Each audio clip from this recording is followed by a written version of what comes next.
ప్రసిద్ధ పుణ్యక్షేత్రమైన వేములవాడ శ్రీ పార్వతీ రాజరాజేశ్వర స్వామివారి ఆలయంలో నిర్వహిస్తున్న దసరా నవరాత్రి ఉత్సవాల్లో భాగంగా 3వ రోజైన సోమవారం రోజున అమ్మవారు చంద్రఘంట అలంకారంలో భక్తులకు దర్శనమిచ్చారు.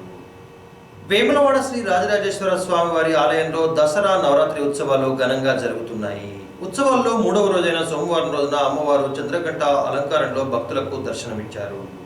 ఆలయ ప్రాంగణంలో అమ్మవారిని ప్రత్యేక మంటపంలో ప్రతిష్ఠించి అర్చకులు పూజాది కార్యక్రమాలు నిర్వహించారు. ఉత్సవాల్లో 3వ రోజైన సోమవారం శ్రీ రాజరాజేశ్వరి దేవి అమ్మవారు చంద్రఘంట అలంకారంలో ఈ పూజలు అందుకున్నారు.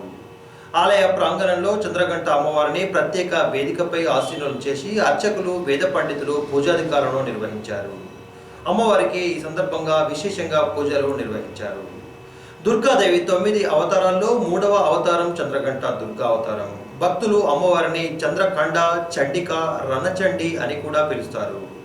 చంద్రఘంట అంటే అర్ధచంద్రాకారంతో గంట కలిగి ఉన్నది అని అర్థం.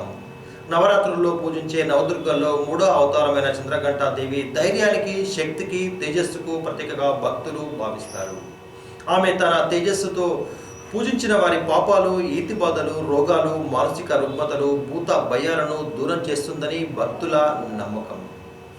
కాగా సోమవారం రోజున కావడంతో రాజరాజేశ్వర స్వామి వారిని దర్శించుకోవడానికి భక్తులు అధిక సంఖ్యలో తరలి రావడంతో రద్దీ నెలకొంది. దీనికి తోడుగా దసరా నవరాత్రోత్సవాలు కూడా ఉండడంతో ఆలయ పరిసరాలన్నీ కోలాహలంగా మారిపోయాయి.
ఓం నమస్తే రుద్రమన్యమ ఉదోదైషవే నమః. నమస్తే రుద్రధన్వనే బాహు